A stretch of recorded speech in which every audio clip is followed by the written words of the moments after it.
Conversa começa, ou a arte de dialogar. Dialogar não é simplesmente falar, é também ouvir e silenciar. Uma das principais constatações ao tratarmos de problemas ligados à banalização dos valores é a banalização da palavra, desde o seu uso irresponsável até o esvaziamento dos seus significados. Mas um grupo social, qualquer que seja ele, só chega a esse estado de coisa através de uma outra prática banal, o esvaziamento do vínculo entre pessoas, vínculo que também se expressa na qualidade de seus diálogos. Em qualquer lugar onde o vínculo humano perdeu a importância, as pessoas se encontram, mas não dialogam, mesmo que falem sem parar. Um anseia pelo calar do outro para chegar à sua vez de falar. Os encontros se tornam, então, previsíveis e automáticos, sem nenhuma criatividade. Perde-se a maior graça do encontro, o seu ineditismo, a possibilidade de criar, juntos, novos sentidos, outros significados para o que se vive e para a experiência de mundo. E é justamente esse ineditismo a natureza do diálogo. Dialogar não é simplesmente falar, é também ouvir, é silenciar, pois é no silêncio que ponderamos. Esperamos o terceiro pensamento, como escreveu Guimarães Rosa. Mesmo no silêncio e com o silêncio dialogamos, disse Carlos Drummond de Andrade. Não dialogamos para reforçar o que já sabemos, mas para construir novos significados. É uma forma de se relacionar, de criar com o outro. O barulho e o bulício cotidianos, principalmente nas grandes cidades, mas não apenas nelas, são em parte fruto do alcance global dos meios de comunicação de massa.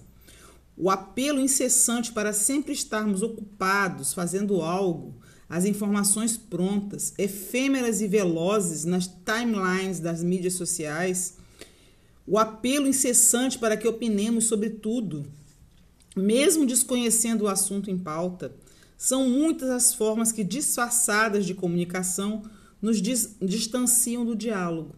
Assim, quanto mais nos comunicamos, menos criamos novos significados. Como observou o pensador francês Gilles Deleuze, na falta do que dizer, só resta um incessante tagarelar. No mundo do automatismo desenfreado, do tagarelar, desconhecemos a potência da nossa própria fala, de tanto a lançarmos no vazio, e desconhecemos a potência do outro, pois não sabemos escutá-lo. O dizer se torna assim inútil e as palavras perdem a força. Isto é a potência de significar. Então, nessa aula, a gente vai criar espaços e condições, para propiciar o diálogo, abordando situações frequentes no cotidiano, problematizadas a partir da recorrência do uso das mídias sociais, Um dos posicionamentos mais desastrosos para o cultivo do diálogo em mídias sociais é a mistura constante da vida pública com a vida privada. Desde as confissões dos afetos mais íntimos à publicação de fotos tiradas em momentos reservados da vida pessoal. Mas um tipo de postagem que desperta imediatamente desconfiança e constrangimento é aquele não por conter um destinatário explícito, nem especificar o contexto em que foi enviado. Pode gerar uma série de mal-entendidos. Qualquer pessoa pode se identificar com a mensagem e pensar que é com ela ou é dela que estão falando. Dado o mal-estar que costuma gerar, essas mensagens indiretas dizem mais sobre quem as escreveu e não sobre a quem foram endereçadas. É esse território perigoso onde nunca sabemos quem exatamente está nos observando. E aí essa aula, nós vamos problematizar, nós vamos conversar sobre isso. E aí a gente vai falar de vários termos, de postagem que a gente vê, em qualquer tipo de mídia, E aí a gente titula Se a Carapuça Serviu, Aí a gente bota lá, tem gente que se acha, #af. Gente que posta aquela fotinha, fazendo biquinho no espelho, aí lá, #você está fazendo isso errado. Aquelas outros tipos de postagem, inveja mata, viu? Beijinho no ombro. né? Eu vou cuidar da minha saúde porque da minha vida já tem quem cuide, né? Hashtag a inveja também, a inveja tem Facebook, né? A fila anda, tá? Hashtag sou mais eu. Gente que não sabe escrever direito, né? Aí bota hashtag a gente vê por aqui. Quem não se deparou com esse tipo de frase, né? Quem nunca viu, né? Esse tipo de postagem, né? E aí vem a pergunta, né? Que não quer calar. Quando você vê, né? Na mídia social que você frequenta, esse tipo de postagem, vocês curtem ou compartilham ou compartilham postagens como essas, hein? Pensem nisso, né? Quantas vezes a gente vê esse tipo de conversa, né? Nas mídias que a gente frequenta, né? Eu, né, costumo não nem curtir nem compartilhar, né? Esse tipo de coisa, porque existe aquele ditado, não é à toa, né? Roupa suja se lava em casa. A gente tem que ir diretamente para a pessoa e confrontar, né? Ah, você está aborrecido comigo, você está com algum problema comigo, vamos resolver na conversa, né? Então, existem várias interpretações, né? A gente, por exemplo, pode interpretar, né? Tem gente que se acha, quando a gente não gosta daquela pessoa e acha que ela está ostentando, né, na mídia social, tá postando coisa e eu me doí porque eu não vou com a cara dela, ou porque eu não gosto dela, ou porque ela fez alguma coisa para mim que me humilhou, que me ofendeu, né? E tem gente que posa, que faz bico e tira selfie, faz biquinho e se incomoda a mim e eu vou lá, jogo uma indireta, né? Quando a pessoa critica uma postagem sua, ou uma atitude sua, uma foto sua, e você também, né, já atribui inveja a ela, né? Você dizer que tem gente que toma, as pessoas ficam vigiando o que você posta, né? Aquele famoso stalker, né? Stalker que fica te vigiando na mídia social e às vezes nem sempre curte, nem comenta nada da sua postagem, né? E quando você troca de namorado, né? E aí quer mostrar pro outro que você não tá doída, ou não tá sofrida, né? E a fila anda, né? Você me trocou por outra, né? E tal. Então, esse tipo de coisa é pra gente pensar, né? Como que o diálogo tá parando de acontecer, né? Quantas pessoas deixam de chegar e conversar numa conversa franca, sincera? Não estou falando de agressão, nem de briga, né? Vamos botar vamos falar claramente, né? Um olho no olho, né? Tá se perdendo isso com esse mundo virtual. Agora, mais ainda, né? Que a gente está nessa época de isolamento social, de distanciamento social. Então, essas frases foram retiradas de postagens reais, né? E assim como elas, tem outros exemplos de postagens, né? E eu queria que vocês pensassem, né? Quais os contextos, possíveis contextos que essas postagens podem ter sido escrita, né? Que potenciais destinatários, né? Para quem essa carapuça ia servir, né? Para quem que foi essa indireta, essa cutucada, né? E que tipo de intriga pode haver, né? Pensem sobre isso, né? Eu citei algumas aqui, mas vocês podem pensar, de repente, até com melhor prioridade sobre isso, né? E aí, depois, nas atividades que eu vou colocar na plataforma, vocês vão ter a chance de comentar sobre isso. E vamos discutir sobre isso, né? Vocês já se depararam, com certeza, com postagens como essas, né? São assuntos aleatórios, né? Brigas, discussões, né? Decepção, mal entendidos, porque muitas vezes as pessoas... quando fazem postagem, uma se ofende e na realidade a pessoa não teve a intenção de ofender aquela pessoa. Então acontecem muitos mal entendidos, né? Quanta gente não fez isso por imaturidade, né? Uma vez que não sabe falar diretamente, né? De modo franco, e aí faz essas provocações até mesmo um pouco infantis, né?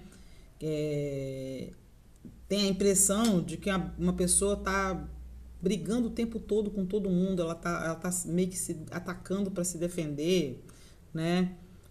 E isso não dá a chance, muitas vezes ela não dá a chance, a pessoa que posta esse tipo de coisa, né? Não dá a chance para que as pessoas reflitam e se defendam, né? Quando o assunto diz respeito a elas, né? E se for um mal entendido, como é que eu vou resolver isso, né? Falta de ética também acontece muito nessas postagens, né? Porque se expõe, né, publicamente assuntos de interesse privado que envolvem outras pessoas. Então, até que ponto eu posso expor a vida do outro, né? A minha é direito meu, agora a do outro, quando eu invado o espaço do outro, né? A sensação de querer controlar o conteúdo que as outras pessoas postam, né? A fulaninha postou uma foto ou postou um comentário que eu não gostei, aí eu vou soltar uma indireta para ela, eu vou, em vez de sentar e conversar com ela e perguntar diretamente, abertamente, francamente, né? Às vezes também as pessoas acham que os outros, você tem um juízo tão alto valor de si mesmo, que acha que todo mundo tem inveja de você, que todo mundo olha para a sua vida como se você fosse, né, a rainha da cocada preta, né? Então, esse hashtag geralmente se usa muito, né, no Twitter, no Facebook, no Instagram, no Google+, né? É um recurso que possibilita, né, essa pesquisa de mídias sociais através das palavras-chave. Então, o diferente está no uso de hashtag, que transforma a palavra-chave no hiperlink, possibilitando que, ao serem clicadas, apareçam na tela todos os assuntos relacionados a essas palavras. Apesar de ser um recurso útil, né, para a pesquisa de assuntos afins, muitos usuários utilizam hashtags apenas com a finalidade de enfatizar, né? Nem todo mundo está botando aquilo ali para virar pesquisa, só para enfatizar aquilo que eles estão dizendo, né? Então, é nesse sentido que elas aparecem nas frases que a gente colocou aqui, né, ao longo da aula. E aí a gente vai vendo, ó, que as regras de convivência, né, a gente tem que ver, e diálogos nas redes online são as mesmas da vida real, né, que regem as relações sociais, né? Então, como a gente na rede social, a gente não está em contato presencial, as pessoas às vezes tendem a se sentir mais à vontade para serem mal educadas, né? Ter um comportamento mais arrogante, que talvez pessoalmente elas não falariam desse jeito ou não encarariam dessa forma, né? As interações online, elas delineiam post por post, né, o nosso perfil público e revelam muito da nossa capacidade de dialogar. O que eu posto tem a ver com o que eu sou, né, ou o que eu quero dizer. Então, qualquer conteúdo que a gente disponibiliza em rede virtual não são totalmente deletados, né? Uma vez na internet, fica para sempre. Mesmo que você delete do seu, alguém já replicou e aquilo ali não tem fim, né? Então, qualquer pessoa pode copiar, pode printar, né, as nossas publicações e utilizá-las contra nós, inclusive em relação ao trabalho, né? Você posta alguma coisa, você tem que ter muito cuidado com o que você posta, porque aquilo pode se voltar contra você. Se já pensou no ambiente de trabalho, você deu uma espetada no chefe, aquilo aparece para ele ver depois. Então, tem que tomar muito cuidado com que o posicionamento que a gente tem, tudo que a gente diz publicamente, né, tem impacto sobre a imagem pública que a gente ajuda a construir, né, sobre nós mesmos. Se percebemos a necessidade de uma contextualização do problema abordado, ao endereçar palavras para o outro, a gente tem que tomar cuidado, né, com que qual a imagem que a gente está projetando de si mesmo, tanto na relação pessoal, porque isso pode refletir na sua vida profissional, né? Então, pensando em todos esses pontos que a gente viu aqui até agora,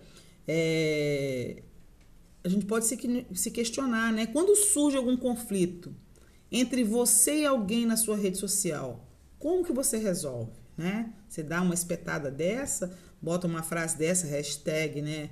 Cuida da sua vida que eu cuido da minha, ou alguma coisa nesse sentido.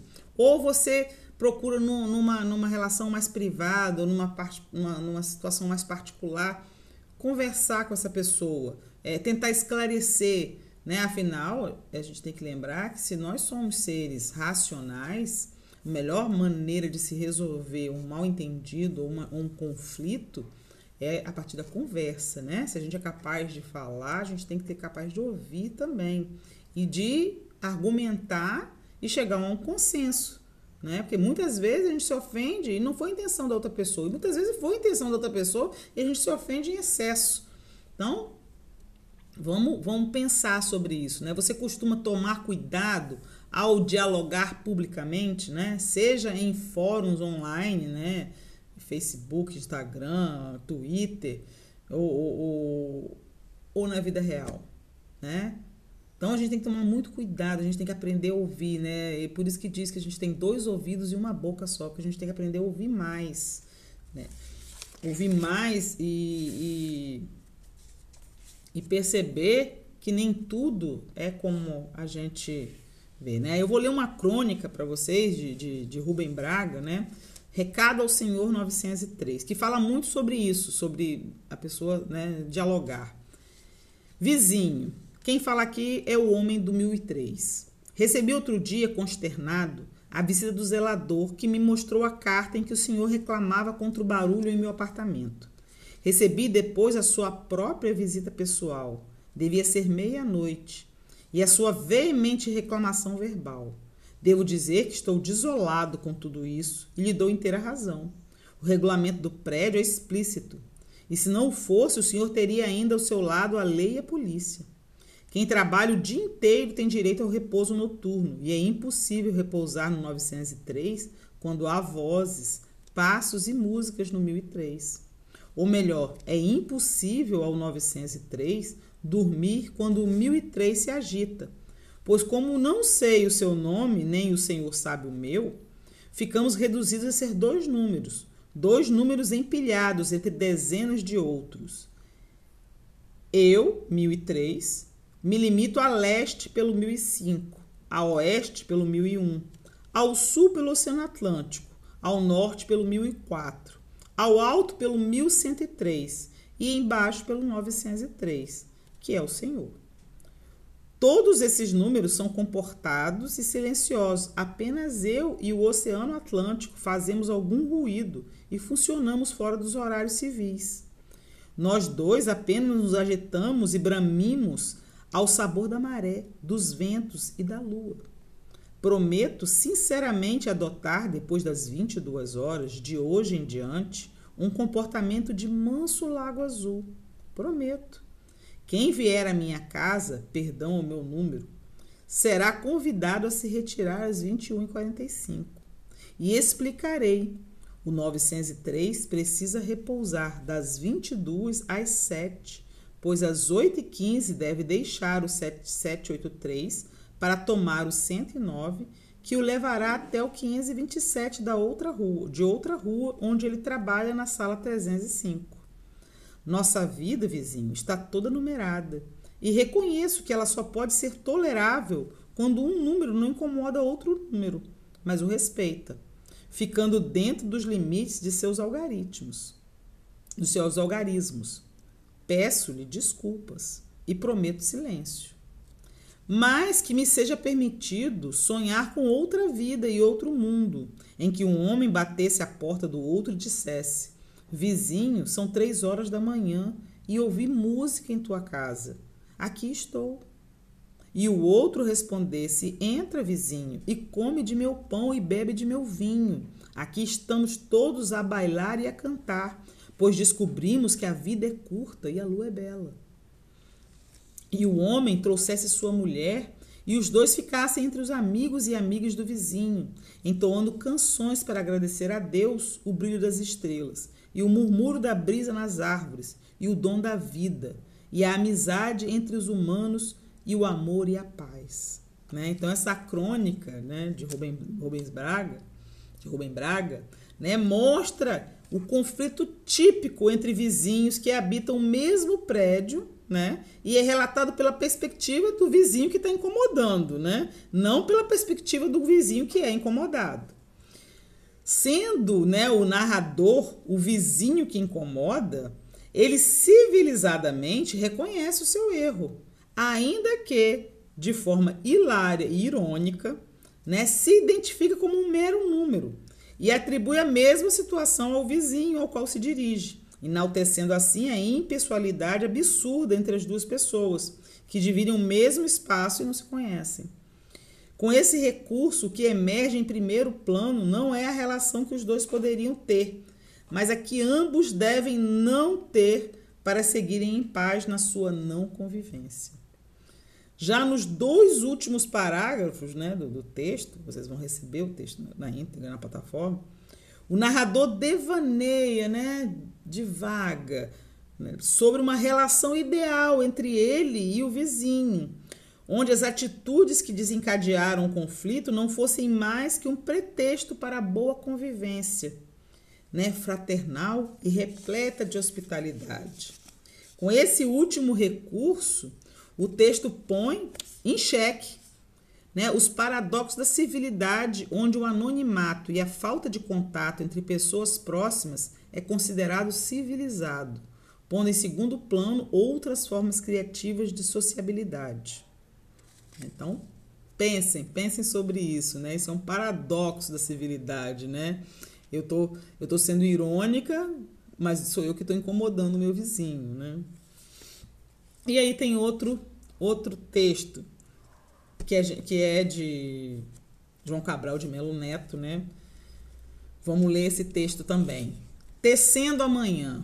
Um galo sozinho não tece uma manhã. Ele precisará sempre de outros galos, de um que apanhe esse grito que ele e o lance a outro, de um outro galo que o apanhe o grito de um galo antes e o lance a outro, e de outros galos se cruzem os fios de sol dos seus gritos de galos, para que amanhã, desde uma teia tênue, se vá tecendo entre todos os galos, e se encorpando em tela, entre todos se erguendo tenda, onde entrem todos, se entretendendo para todos, no todo, que é amanhã, que plana livre de armação.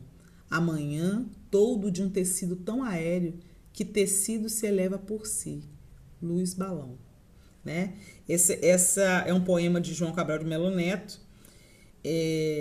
Eu queria que vocês prestassem atenção nas provocações, né, que ele faz durante esse poema, né? Que galos seriam esses que estão tecendo amanhã, né?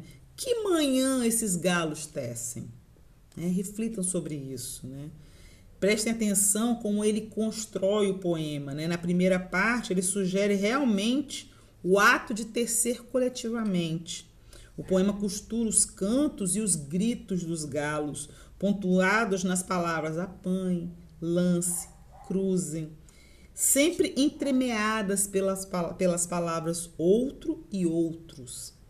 Leia novamente a primeira parte, fazendo com que vocês percebam esse movimento de tecelagem das palavras, né? Já na segunda parte, o poeta entrelaça os sons, fazendo com que sintamos nos nossos lábios a fricção das palavras, provocando um prazer físico ao pronunciá-las, na sequência em que estão dispostas. Faça a leitura da segunda parte, enfatizando a pronúncia desta sequência de palavras. Tela, entre todos, tenda, entre todos, entretendendo, todos. Deixe que façam o mesmo, repitam em voz alta, né, experimentando as vozes e as sensações. Tecer e texto são palavras da mesma raiz etimológica, né? Essa relação, dialogar, né, existe uma relação entre dialogar e tecer. São juntos sentidos novos para quem os rodeia, né? Então, etimologia, né, é a origem das palavras, né? A palavra texto vem do latim textus, narrativa, exposição. né, que é fazer, tecer, né, vem de fazer tecido, de entrançar, de entrelaçar, construir, sobrepondo ou entrelaçando. Também aplicar as coisas do espírito, compor ou organizar o pensamento em obra escrita ou declamada. E ela, no México, quando vivia aos pés do mais novo vulcão do mundo, J.M., Leclésio notou que o silêncio ali não era visto como uma falta de fala, mas como uma outra maneira de se expressar. Quando os mexicanos se calam, é que tem algo de importante a dizer. As coisas são compreendidas sem que sejam ditas. Temos que entendê-las, como dizemos com meias palavras, e às vezes até mesmo sem nenhuma. Ao ler as entrevistas, lembrei-me de uma viagem para a Guiana, que Patrícia Pereira Leite me descreveu. O vilarejo indígena em que ela se encontrava estava em plena atividade. As crianças brincavam e, no entanto, tudo era silencioso. Era possível ouvir os pássaros. Ela foi recebida pelo chefe cultural. Ele costurava um mosqueteiro e lhe disse: minha esposa gostou da formação, mas ela me disse que vocês falam demais. Nós ensinamos as crianças a pensarem antes de falar e a ver se o que tem a dizer é mais bonito que o silêncio. E aí vem um poema. O silêncio. Antes de existir computador, existia TV. Antes de existir TV, existia a luz elétrica. Antes de existir luz elétrica, existia bicicleta. Antes de existir bicicleta, existia enciclopédia. Antes de existir enciclopédia, existia alfabeto. Antes de existir alfabeto, existia a voz. Antes de existir a voz, existia o silêncio. O silêncio. Foi a primeira coisa que existiu. Um silêncio que ninguém ouviu. Astro pelo céu em movimento. E o som de gelo derretendo. O barulho do cabelo em crescimento. E a música do vento. E a matéria em decomposição. A barriga digerindo o pão. Explosão de sementes sobre o chão.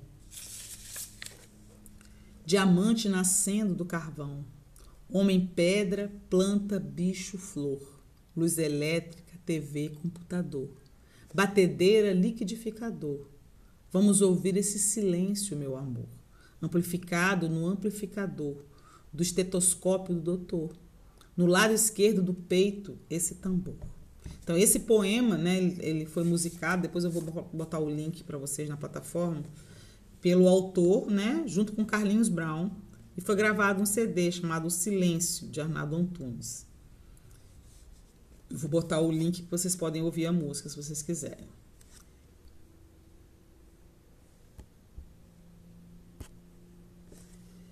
Então lá, outro texto, né, o terceiro texto. Redes sociais podem acabar com amizades reais, né, escrito por Glenda Goldsmith. Respeito e insultos online estão acabando com amizades. À medida que as pessoas estão ficando mais rudes nas mídias sociais, revelou uma pesquisa nessa quarta-feira que também mostrou que 2 em cada 5 usuários cortaram relações após uma briga virtual. Assim como o uso das mídias sociais cresceu, a falta de civilidade também aumentou, com 78% de 2.698 pessoas entrevistadas tendo relatado um aumento das grosserias na internet. As pessoas não hesitam em ser menos educadas online do que ao vivo, segundo o levantamento. 1 em cada 5 pessoas reduziu seu contato pessoal com alguém que conhece na vida real depois de uma briga pela internet. Joseph Graham, co-presidente da empresa de treinamento corporativo Vital Smarts, que conduziu a pesquisa, disse que as brigas online muitas vezes se tornaram brigas na vida real, com 19% das pessoas bloqueando ou cancelando amizades com alguém por causa de uma discussão virtual. O mundo mudou e uma parte importante das relações acontece online, mas os modos ainda não acompanharam a tecnologia. Disse Graham a Reuters, né, no lançamento da pesquisa, conduzida ao longo de 3 semanas em fevereiro. O que é realmente surpreendente é que muitas pessoas desaprovam esse comportamento, mas as pessoas ainda estão fazendo isso. Por que você xingaria online, mas nunca na cara da pessoa? Dados do Pew Research Center mostram que 67% dos adultos conectados à internet nos Estados Unidos usam sites de redes sociais, dos quais o Facebook é o mais popular. enquanto os últimos números mostram que mais da metade da população britânica tem conta no Facebook. A pesquisa acontece após uma série de desentendimentos pela internet, envolvendo personalidades que atraíram grande atenção da mídia. O jogador de futebol britânico Joey Barton, do Olympique de Marseille, foi convocado pelo Comitê de Ética da Federação Francesa após chamar o zagueiro brasileiro Thiago Silva, do Paris Saint-Germain, de travesti acima do peso no Twitter. O boxeador Curtis Woodhouse foi amplamente elogiado após ter rastreado uma pessoa no Twitter, que o chamou de desgraça completa, e uma piada após uma derrota, indo até a casa do autor das críticas para cobrar um pedido de desculpas. Granny disse que os entrevistados tinham suas próprias histórias, como uma família que não se fala há 2 anos, porque um homem publicou na internet uma foto embaraçosa de sua irmã e recusou-se a removê-la. Em vez disso, espalhou a foto para todos os seus contatos. As tensões nos locais de trabalho também foram transferidas para conversar através da internet, nas quais funcionários falam de forma negativa de um companheiro. As pessoas parecem ser conscientes de que este tipo de conversa importante não deve acontecer nas mídias sociais, mas apesar disso também parecem ter o impulso de resolver as emoções de forma imediata e através desse tipo de canal, disse Granny. Então, quer dizer, as pessoas ficam perdendo o tempo, né? Ou ficam se atacando pela internet, né? Causando desrespeito e insultos online, talvez insultos e desrespeitos que elas não fariam ou que elas não costumam fazer na vida real, né, pessoalmente, né? Essa falta de civilidade retrata um mundo moderno de ampla comunicação, mas onde o diálogo faz falta, onde está faltando diálogo, né? As pessoas estão reduzindo o contato pessoal. Tudo bem, a gente está passando por um momento peculiar na história, né, mundial, que é um distanciamento social para diminuir uma curva de contaminação por causa de um vírus letal, né? Talvez a gente já pudesse prever esse tipo de coisa, né? No mundo globalizado, as pessoas podem ir a qualquer lugar, mas a gente nunca se preveniu disso. E agora, esse problema de diálogo não é um problema atual por causa desse distanciamento social. É um processo que já havia acontecendo, né? Em quantos lares, na hora das refeições, que era o momento, né? Antigamente, a gente sentar e conversar e cada um compartilhar o seu dia, ou seus problemas, ou suas conquistas daquele dia. Cada um está com seu celular, seu tablet, né? E ninguém conversa um com o outro, ninguém se olha um para o outro, né? As pessoas reduziram drasticamente esse contato pessoal, o fato de estar lá conversando pessoalmente, olho no olho, né? As brigas online, elas deixaram de ser online e passaram a ser reais, né? Se eu posto uma coisa que desagradou a um conhecido, a um amigo meu, ao invés dela conversar comigo, ela perguntar ou ela me questionar, ela me bloqueia, ela desmancha a amizade virtual comigo e aí, por consequência, a real também é prejudicada, né? Não é só porque a gente está no distanciamento físico, mas a gente está se distanciando emocionalmente, né? O mundo mudou e as pessoas estão mudando nesse ponto por uma forma pior, né? A gente parou de encarar o outro, de ver o melhor que tem no outro e botar para fora o que tem de melhor na gente mesmo, né? Então, o comportamento, muitas vezes, pessoalmente, a pessoa tem um comportamento mais reservado, né? Mais até educado, mas na rede social ela xinga, ela ofende, ela pratica o cyberbullying, né? Que às vezes pessoalmente, que talvez pessoalmente ela não tenha, ela não faça isso, não tenha esse comportamento, né? O que falta nas pessoas, né? O que eu posso perceber é a falta de consciência, né? É aquela história de eu não vou tratar o outro de uma forma que eu não gostaria que me tratassem, né? Eu vou tratar o meu próximo, o meu amigo, ou o meu vizinho, ou a pessoa que eu encontro da mesma forma que eu gostaria de ser tratada, né? E não de uma forma ruim. Então, tá se acabando essa consciência, né? Tá acabando esse olhar para o outro, eu ver o lado bom e mostrar o lado bom, né? Todos nós temos um lado bom e um lado ruim, né? Mas se eu coloco o meu lado ruim de uma forma mais evidente, muitas vezes as outras pessoas não vão me conhecer, não vão conhecer o meu lado bom, que é o que na realidade gostaria de mostrar às pessoas. É o que na realidade deveria se sobrepor na minha personalidade, né? Então vamos pensar o que a gente está fazendo, né? Por que a gente está acabando com o diálogo? Não interessa se ele é online ou se ele é físico, ele é pessoal, ele é tete a tete, cara a cara, né? Mas o diálogo é importante, as pessoas se entendem através do diálogo. É isso que nos difere dos animais irracionais, né? Se a gente tem a capacidade de raciocinar, de racionalizar, a gente tem que ter capacidade de dialogar, de conversar, de esclarecer, de se fazer entender, né? Sem ofender, sem atacar, né? Muito menos, mesmo que a gente se sinta atacado, a gente tem que aprender a se defender e a usar as armas que a gente tem, que são os argumentos, né? Que é a maneira eu não preciso concordar com todo mundo, mas eu tenho que saber me posicionar e argumentar de forma que eu possa interagir com essa pessoa sem agredir, sem fazer agressão, né? Muitas vezes a pessoa agride sem esperar o primeiro. Eu vou me agredir primeiro para eu não levar, né? Eu não quero sair por baixo. Então, vamos pensar isso. E isso tudo reflete, esse lado pessoal reflete na vida profissional, né? Se eu não sei controlar minhas emoções, se eu não sei argumentar, se eu não sei conversar, se eu não sei defender o meu ponto de vista, né, na vida pessoal, como eu vou fazer isso no trabalho? Como eu vou ter uma profissão, dependendo da profissão que a gente escolhe, a gente tem que lidar com pessoas, né? Na maioria das vezes. Imagina eu, como professora, se eu não soubesse lidar com as pessoas, eu ia dificultar a minha profissão. Ia ser difícil conviver, não só com os alunos, mas com os colegas em sala de aula, né? Fora da sala de aula. Então, a gente tem que aprender a racionalizar as emoções, racionalizar os sentimentos e argumentar, defender. Não estou dizendo que não é para você concordar com todo mundo. Defenda o seu ponto de vista em forma de diálogo, sem agressão, sem picuinha, sem ofensa, sem xingamento, né? Reflitam sobre isso. Beijos, tchau.